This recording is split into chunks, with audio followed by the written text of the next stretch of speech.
Salut, c'est Trado. Alors, je suis content de vous retrouver pour cette analyse technique de Terra Nexus. Terra Nexus est dans une situation où la tendance en données hebdomadaires est haussière, puisque comme vous pouvez le voir, nous sommes au-dessus de la moyenne mobile à 20 semaines qui monte et au-dessus de la moyenne mobile à 50 semaines qui monte. Les deux sont ascendantes et les cours sont au-dessus, donc la tendance elle est haussière. Néanmoins, une zone de résistance 7,93,9 est établie maintenant. C'est une zone en dessous de laquelle, ou au pire, à l'intérieur de laquelle on végète, mais sans parvenir à sortir depuis maintenant plusieurs semaines. Le signal haussier serait donné si on arrivait justement à s'émanciper de cette zone, c'est-à-dire si on arrivait à passer au-dessus des 13,9. Autre solution, attendre que l'on revienne sur cette zone de support comprise entre 3,7 et 4,38 euros, parce que c'était une zone de résistance, parce qu'elle a été cassée, elle a théoriquement changé de polarité en jouant un rôle de support potentiel si les cours vont jusqu'à là. Mais pour l'instant, on est dans une zone un petit peu dangereuse pour acheter. On descend d'une unité de temps, on regarde les données journalières et en données journalières, vous avez une tendance qui est également plutôt haussière. Vous le voyez au fait que la moyenne mobile à 50 jours monte au-dessus, la moyenne mobile à 20 jours monte également et nous sommes au-dessus.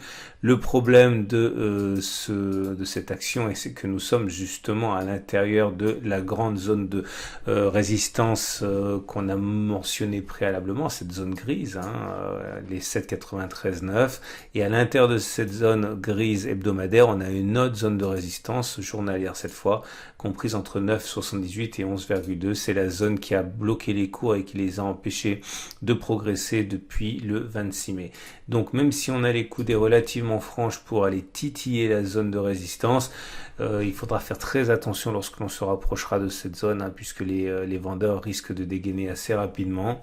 Deux possibilités pour les acheteurs.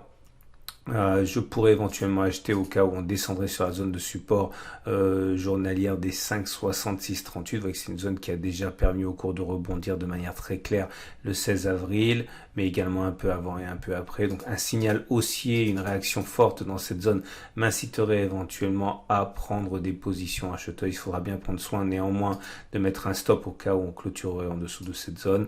Autre solution, plus tardive sans doute, c'est d'attendre que l'on franchisse et que l'on franchisse au-dessus, qu'on l'on franchisse la zone de résistance des 9,78, 11,2, tout en gardant à l'esprit encore une fois que nous sommes dans une vaste zone de résistance hebdomadaire ici. En tout état de cause, je ne suis pas acheteur sur les niveaux actuels parce que nous sommes face à un obstacle ou à l'intérieur d'un obstacle.